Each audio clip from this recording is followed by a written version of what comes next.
Bangladesh nena India ka in rina Britain ita a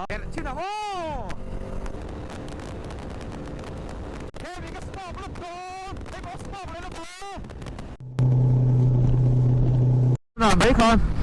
video ka lo offline ta kania chief minister pu do ma zin ho ni nge tur ni Champhai la matangin haron tan tha ama zui tu te nen haron tan tha fu ma ya helicopter a tho tu te mon yang so tho kan mấy lo ve do ni mấy thei kong chu a tha e helicopter all sam deu tho thei mani se kong pu han tan de ro se kan minister de kan rang froi tu te hi he han tan hian mi pui zo fo kong hi dokan kilin ne tang ro ta le computer le se le tang ro ta en lawin a mun nge ya he tan ve se a muna nge hianin rap ve se sot ve se so ve se mo khu ve ro se ti chuanin kan ram mi pui te na kong pui chia kan ti kan soi ta ni nom shom kan ti hi thokan lo se la chiang tak ke mi mu pui se a tha ni ai tu da te po pu do ma ha an tan tha ve a chelai song song ne su hu ve do ti na ni lo om lu tu mo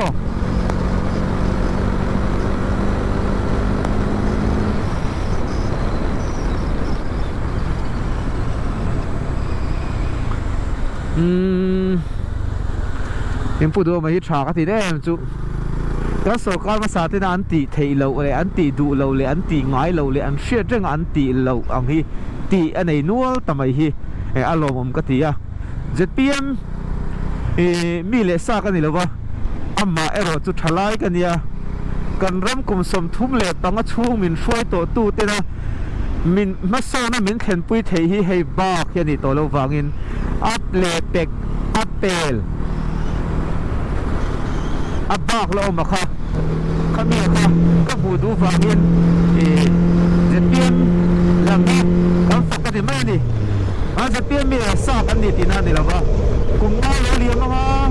zpm lo ra da na mi pui thong pa lo thil tha lo ma ni chuan kai chu ta vote lo le mia mai lo na ho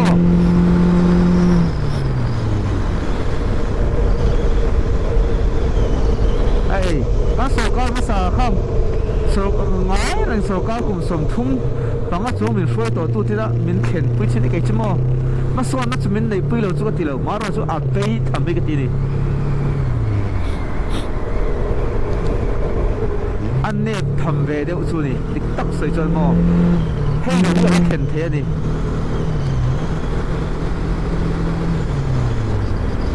ai kan ram kong ri ngot ko hai en tai la NHIDCL di mo pu then ni lo we he ho ina an siam ma yan Mizoram PWD hian in Mizoram kong zong som yan ko li chu kum som ni som thum do na ni ni mo sen tai na la tu na ya chaw ni chu wang chuan in ai kai chu ka da ma Mizoram sarkar ma sa te ka dam khatlat ani ete tol khem ko phukar kum tha tak tak ta chalo tak Allah om kan ti chuan in so ka ma sa kha in central tam te in fan kong sim tu in kal po tur te electric lam pang te tu ya te po ni ang chu fan alu tring zel kum tin ba che ta rong ka ni ma se ma so na ta ta ko ngai lo ko pui chung akan ta tu mi sim ta sak tu ta ma ting ta khwa le mun da han sin do ni la kha ti ang kha alo ni le to chi si lo ko pui am kong kha om zia chu khang sung kha ani na lo tu ram ban ani ti na ni mai ram froi tu te an dik lo ni chuan officer de po di lo na chidan na yam a chiang re ram froi tu te an dik chuan officer te ta dianin adik lo ngam bik lo wang wow akan ti de udu ani chu chane ngai na ba dik tak sai chuan he ta ting ta ko chi tak taka om lovin kho pu ya om mai la om ti an không ai thang thì tiktok soi chuan aba an dom ve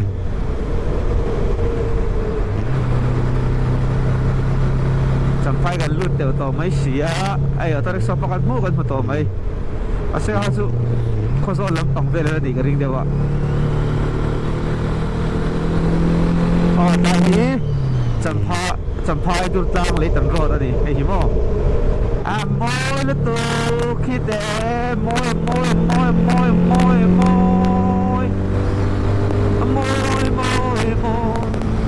an thung chi op soi la yan na cha lei ril min fan nge ma min lam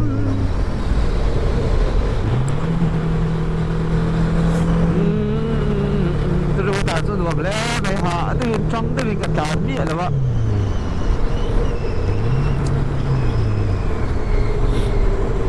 cái đủ nào cái sỏi là cái đủ là hết thác cái là cái rùa tùy cái na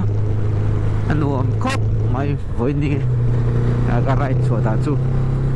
tụi nó cái chhuak kia ALPHA43 Champhai tour Champhai ride anh đi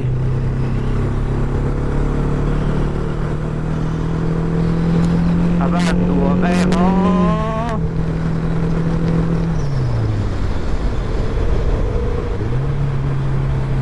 khi nghe gì tao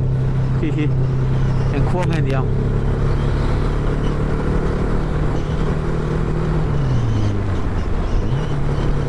em có Champhai rút ra lấy tầm rột đi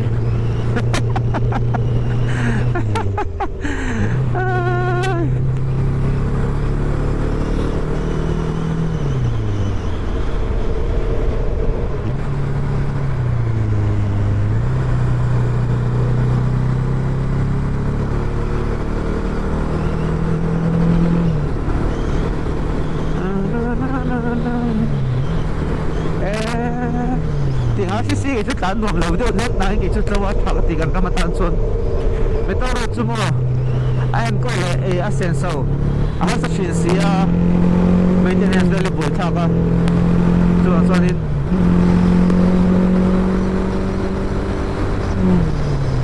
RCC cái chút bây giờ lấy lung hết rồi tan xuân lâu về đến anh chọn cái gì anh đủ đại năng là phá anh chọn cái rồi xuân nuông bé chút cái gì mía lâu chungah betul roti tansun nuông bé mày ăn cắt ra dum cái sar mày chứ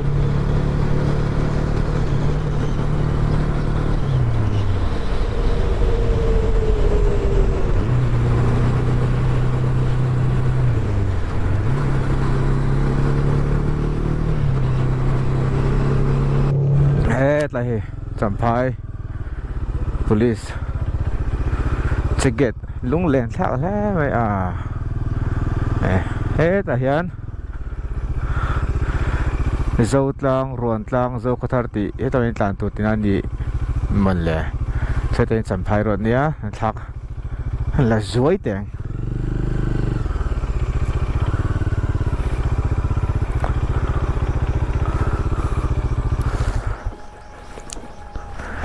là dối ăn lại muốn ở hiền nên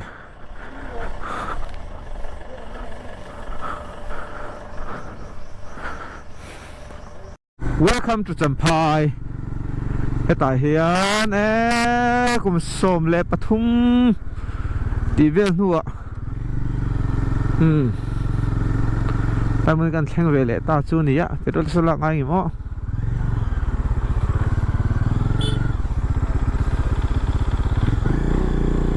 Là về chim chim ăn, là lâu ai à?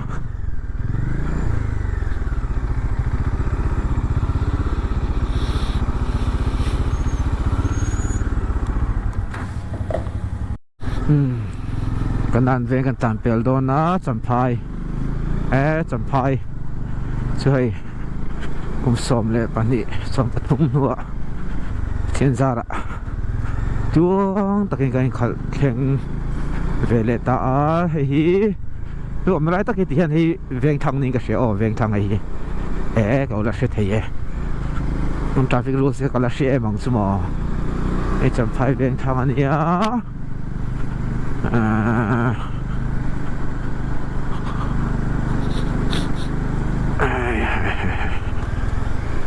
Mom's food Champhai brands này thì để chúng ta làm phải làm khó cái này chín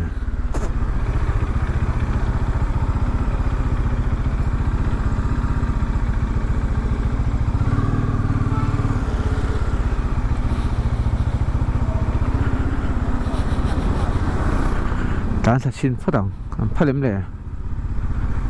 đánh tán thả lệ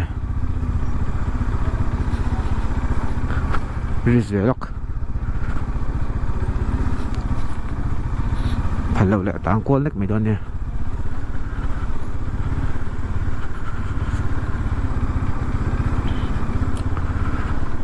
hay electric van này lệ tawh hay Champhai electric van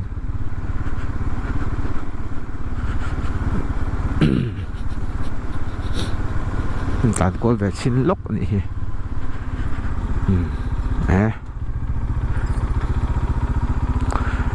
nung lên thả về căn tán đủ khét nó sẵn bộ electric van ở hiện đến cái khom về tao nghe thì bút đại là tôi xây tủ rồi ông khăn mò anh tán lệ xíu xíu mà đi hay electric van Champhai electric van anh nhá tán chawlh anh phăng về lốc khá cả đùa hey đi xí hậu sao nhá cái số electric van này là Champhai electric van do cái này chứ mà cho anh tán chawlh ngó van thằng làm ăn tại đi tán chawlh thêm cái là cái gì dốc lầu đen mình là mình chạc view bật thầy chắc số bảy lâu zin na lệ zel vui sẽ chọi theo ngay phải là người bảy rèn rèn hào tại hiện và cô sẽ vắng á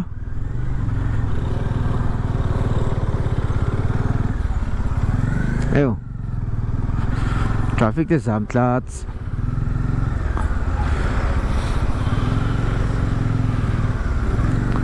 Tuna lalpa 04 lir ni 04 lir 04 lir 04 lir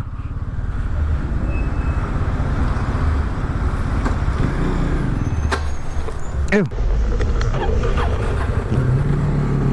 ti sol chule 04 lir 04 lir chon ta son te tan thak thei da tur khale he tur ni khale cái hệ máy gan tán sầu về trên xíu xíu lốc đèn nè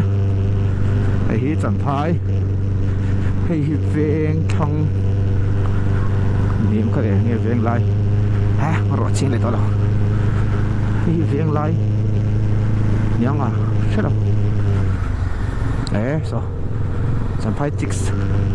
chụp một hoa phút mày ạ chọn đây ven thang ven đó ven lại phút đã thang ở chỗ công ty này đó nè cái xe khi ta mami nute pate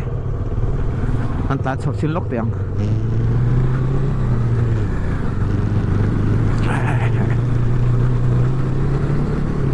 anh tao mà sắp để lốc tiền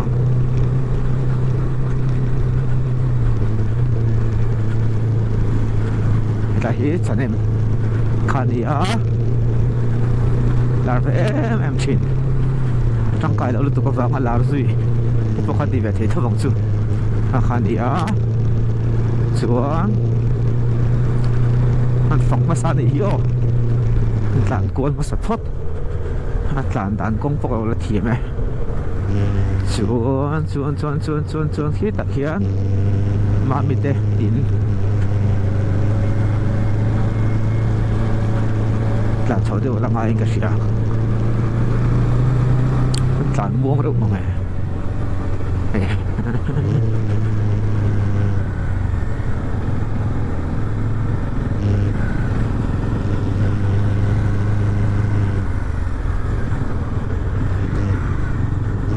anh tàn cho lốc tiền nghe mình chú lệ tàn cốt về mấy ông nổn cái lông lệ chẳng thấy có túi còn có là căn phòng cho vòng chú lệ hay ta hí chẳng thấy về sang làm bằng khăn để ta hay basketball court về cả laiin cái gì á về sang district hospital để PHE thì road jail về thì thế là mà sốt Champhai police station này Champhai về sang biakin Champhai về sang biakin này tlang về lấy cho xin nào nghe mình chút này hẹt lẩu em ấy à bầu ổn lẩu em ấy thì Champhai về sang vết có bảy chín có vật lạ này về sang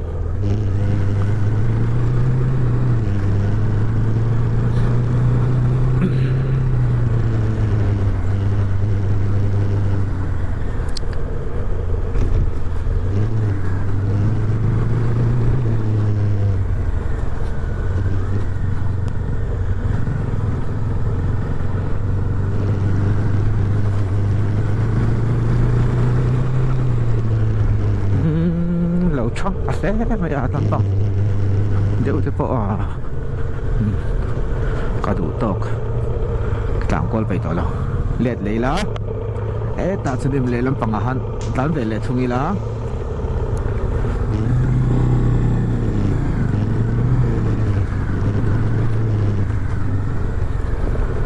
hãy Champhai cà rốt có phần bia kín này à hey Champhai cà rốt có phần bia kín chuan lại cần chuyển nu mami tiin mami khal thang kan le khazir pichin boral ta tiin kha ani in ka sia so lo chuanin laniang a second tlo si lo nga chung te hi kyang la tlong tlan thajal chin phatang cà rốt hi nge han kum zan an hmang don em ni ani hi hi tại bên cạnh không về to ni mo về nghe ya tại tàn thác thấy cái gì à tàn thác lệ chỉ đằng là tàn tổ tất này tại hết trơn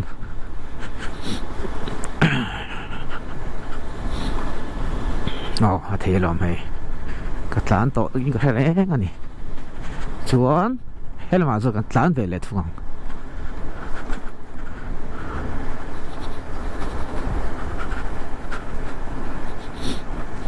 Champhai về sang thiên cả hắn tàn này so chân em khăn là đấy em chín em bây giờ cái lại xem khăn này tất nhiên cái gì à mình duy lâu được tụ cả không mà bỏ Champhai chỉ liền chặt ruộng về nó không lúc liền tên này rất tỏ mấy cái con lúc tên hả đảm cho đại điệu bốc nhẹ ngỏ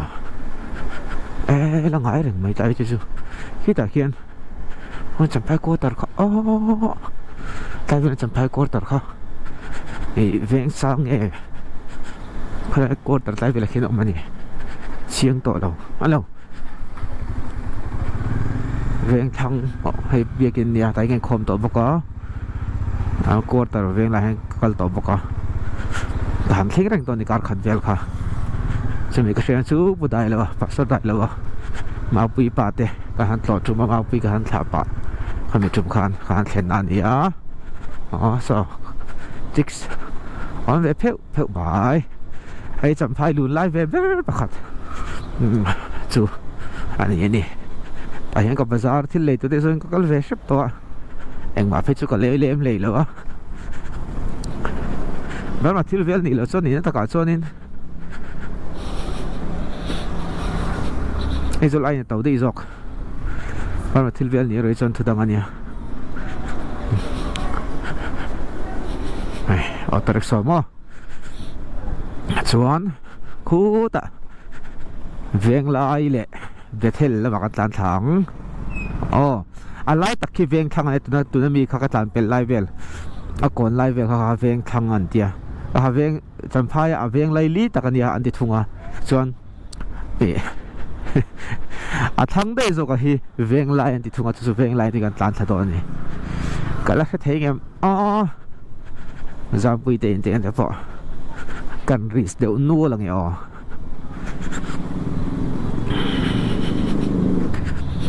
sẽ thei ngem tại tàn thà tụt thì chú cả xe nghề mấy cần tàn thà pots mấy ngã kina bike ta chain han oil te ka du ni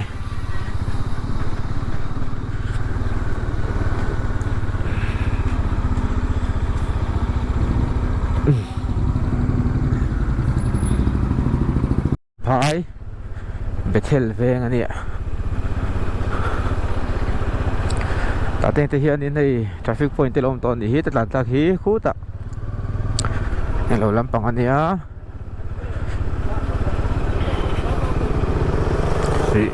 radial kong sa helai hi anut linite dor thin khan el niam le tai kan ding ve ta panga sa ta sna pusaki mate ina oma ta hianin你打后个架是怎么去啊？买人带来的呢。哦。ya pu thanga nia min la hresia lo kala hong chi lo wanga aw da khu nu lian ni oh ina a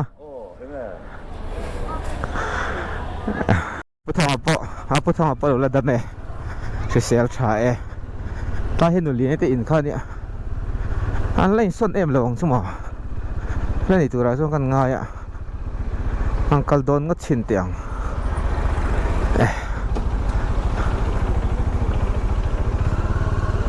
han bike ka danga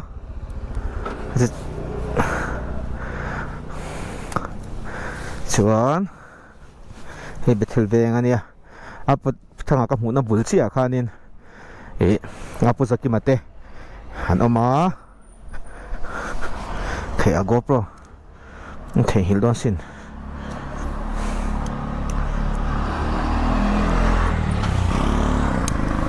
cái nuôi liền thì nó mà cần lụt sầu xin dưới nghe mình là sáng mà chú lệ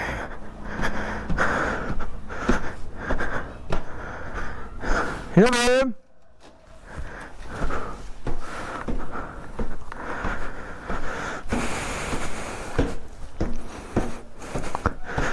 hiểu không em mình sẽ thấy gì thì hơn ê ông có cho mình sẽ lấy nè oh hay anh liền đi nè cùng xóm lệ Pathum nữa cái mùi lên đi hi ê cái gì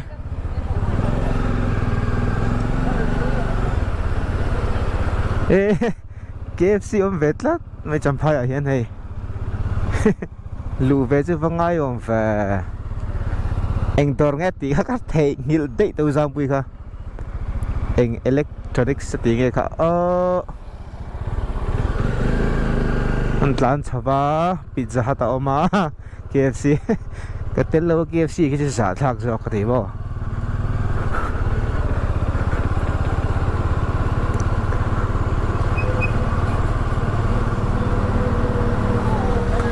khơi lại hình ảnh này cái led hà led đó mong là TM Mart Pachuao Sport thì có một lẽ cán tán thật hà leng anh đi lâu chuan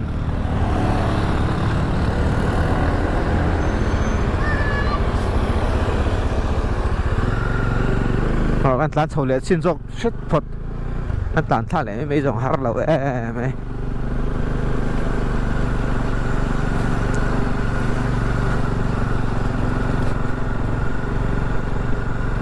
thái xuân đi là vắng à cắt lan thui to riêu mày à anh đi cả varing chia to đâu về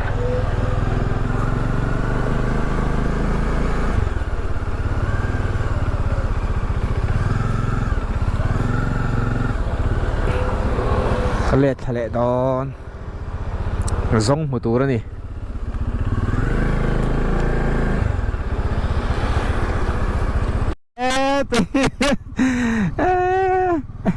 ý đó là phải chơi quá tầng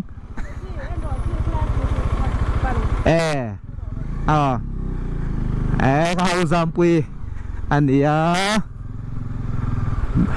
electrolyte thì này mà cần tính vé lúc người ta hiện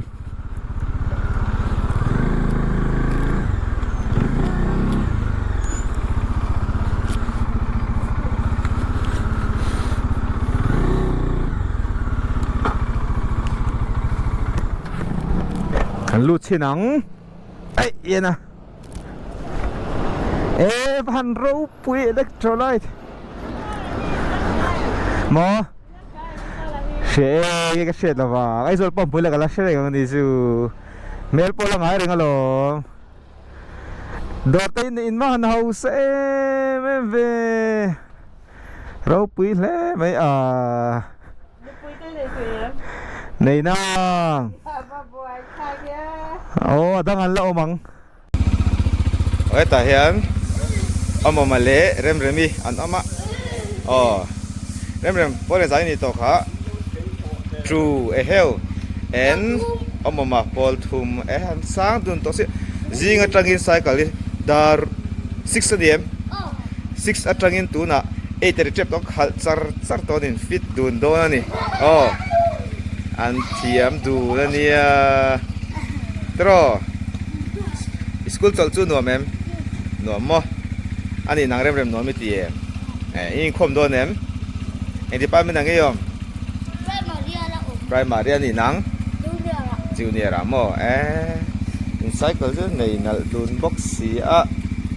กูไม่จังกี่ขัดเทียมตัวเขากลุ่มทุ่มชวนเริ่มไม่ฮีกลุ่มขัดเอาภาษาเอาตาหนังจัดตันเทตัวตรอตะกี้น่ะฮีวิดีโอกันเลยนั่งอ่ะคอยเราหันตาดูแล้วก็หลังเจ้าหันเราหันตาชูละนี่เราตันไล่กันหลัง